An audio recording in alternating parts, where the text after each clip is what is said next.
All right, everybody. I am back with my friend Eliam, the female to male transsexual here in Charlotte, who I met when I was a customer at a local establishment. Listen, so as usual, Hill Jane Unfiltered is being plagued by technical difficulties, so I'm going to pre record this. And Eliam might stick around. If you guys have any questions, you can, as the video posts, you can ask questions underneath and I'll ask him, okay? So basically, I'm going to give, a short interview right now. Eliam, thanks for sticking around, baby. I know it's your off day and that you have a really, really busy work schedule. So I'm really grateful to you for sticking around. You there? It never fails. It never fails. Hold on. He's trying to come, you guys. Are you there? Yeah, I'm here. I couldn't hear anything that you said before. I'm sorry. Okay. Well, I was just saying, if you choose to stick around, that I'm going to post this as soon as we're finished, and if they have any questions, they can ask on the video, and I'll ask you. I will. Definitely will do. Okay. So we were talking. For some reason, it keeps cutting off. So I don't know if you want to move to another location and see. It keeps. I don't know what's going on now. You're coming in perfect. How am I now? You come in perfect, but then when you start talking, like after a couple of seconds, it just starts. It just goes away. Okay. Yeah, it's now. See, I'm using on my phone, which I'm filming you on. I'm using no gigabytes, but I have an S8 and it has slowed down to like a 3. But did you hear any of that? Okay. Yes, I did. Okay. Yeah. So I'm just going to stick here. So I was asking about, I got really, really personal with you about your sex life and everything. The penile implant. I'm intrigued. Is that something you want to get? Oh yes, I do. So you're not interested in being a pre-op trans. You're not interested in being a transsexual. You want to be a man. And to me, I see a man. I respect you as a man. I know you as a man, and to me, you'll be a man. But you want to be a man, and that's your ultimate goal. Yes, exactly. Okay. Have you started putting funds up for that? Are you saving for that? I actually haven't because I had my top surgery. That's the first one I'm saving for. You're saving for what surgery? You broke up. Top surgery. So that's the first one that I'm trying to get. So your top surgery, you want to have you want to have a breast reduction. Exactly. Yeah. Okay. So that's the first. That's the first one that I'm saving for. It's like around $10,000. Okay. Really? So it's expensive. Yeah, everything's expensive. I don't know. Maybe I'm old. Maybe I'm old school. All this shit was so much cheaper when I was, in my 20s. I got my tits done for $2,200.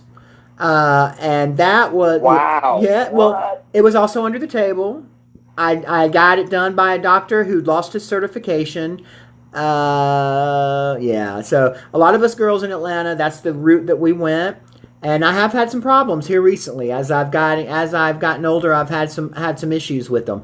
No pain or anything, nothing life threatening. But my suggestion to you is, you're so passable now. If that's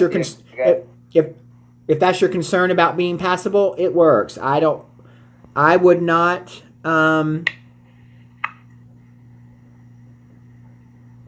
I would not be the least bit concerned about getting something done right now if you don't have to, because you're so passable. How did your family, this is the most important thing probably, how is your family handling the transition? Not well at all. Not well?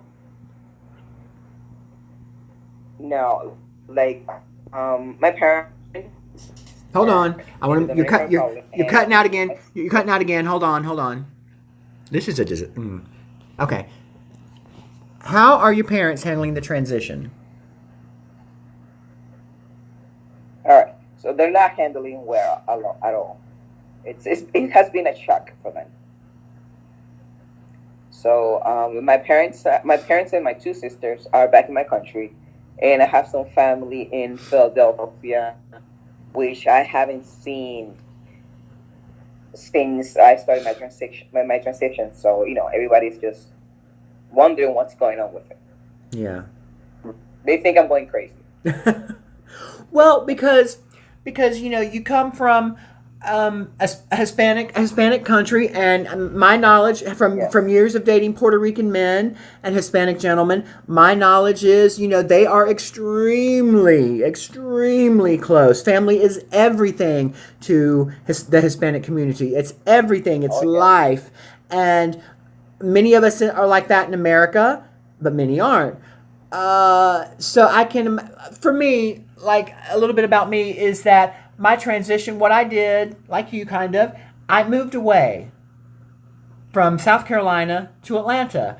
That's where all the girls went to start, lives and stuff. And it's where a 6 foot tall girl could get her start as a woman. So that's what I did. And my family, when I came back and I had everything done, though they didn't understand it, they accepted it. So I'm not surprised. Has there been anyone in the family that just won't talk to you or is kind of disowning you? Well, my stepmom, so far she hasn't speak to me, and my father, he kind of talks to me now and then, but not too much. But the rest of the family, I haven't had them see me yet. They only saw me once, like on a video chat for Christmas, but that's about it. So I am waiting at least probably 6 more months that I look even more into my transition, so I can show them, like, okay, this is me. That's it. There's nothing you can do about it. It's done. Well, let me just tell you, this is where I can come in and try to offer, all jokes aside, all sexiness aside, all flirtation aside. This is kind of where I come in and to be a friend to you, speaking to someone who's in the life, who knows. This is going to be a really hard time for them, and that's okay. They love you. As God is my witness, I truly believe your parents will come around. They'll come around and they'll realize, though they may never, I'm going to be honest, they may never understand it. My mother never understood, and she was my soulmate, my best friend. Though they may never understand you, they will eventually accept you. You are their child. You are something to really be proud about. I truly believe in my heart that they will come around and they will support you. Again, they may not understand. They probably won't ever understand. But you're their kid, and they love you. They're going to eventually accept you. So for me, what I did, I eased into it, and I would go around. And I would tone down everything. I'd put my hair in a ponytail. I'd do a little bit of eyebrows, a little bit of gloss, not so much lipstick, just easing their way into it. And that was really the way that, particularly my one sister, which is funny, my cool sister was the one who was the least accepting. I have two sisters, a really conservative one and a very cool, open one. She was a teenager in the 70s, and she was wild as hell. The same thing with me. But my cool sister was the one who had the biggest problem with it. The conservative one called me Hillary right away.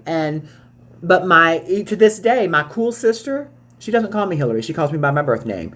And for me, that's okay. Because I know I'm Hillary. I've always been Hillary. She can call me whatever she wants to. I look at it as like a nickname. And again, things like that don't embarrass me. We were once...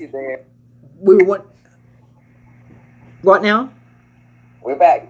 Okay. We're back. She and we were once at a restaurant, and she did call me that name in front of the server. And I wasn't crazy about that. But anyway, that was just my little bit of advice to you. But I want to thank you, Eliam, for coming on with me. Thank you for doing the live feed. That went so. Great interview. I'm going to ask you to stick around. I'm going to get ready to post this. I'm going to stick around and see if anybody has any questions for you. I know it's a long thing, and I appreciate it. And I think that you're great. I think that you are a good role model. I'm very proud to know you. I'm very proud to have met you. And I don't know, Eliam, what do you think? Friday and Saturday nights. What do you think about the two of us hanging out together and being seen at a local establishment I together? lost you there. You did? I was just saying, can you hear me now? What was the question again? Say it again. I was saying, what do you think, Eliam, Yes, I can hear you now. about the two of us being around together on a Friday and Saturday night? I'm making an innuendo here. I'm making an innuendo here. I'm gonna give you an idea. Maybe you might be seeing Eliam and I together sometimes. Not like that. What kind of minds do you have? Thank you, Eliam. Thank you. I love you. I'm so glad to have met you. I feel like it's an honor, and I really feel like you've helped me a lot with the understanding of that, and with my little rinky-dink show here. Thank you, and you guys. Thank you so much. Thank you, everyone. I really appreciate what you're doing right now. Thank you so much for the time.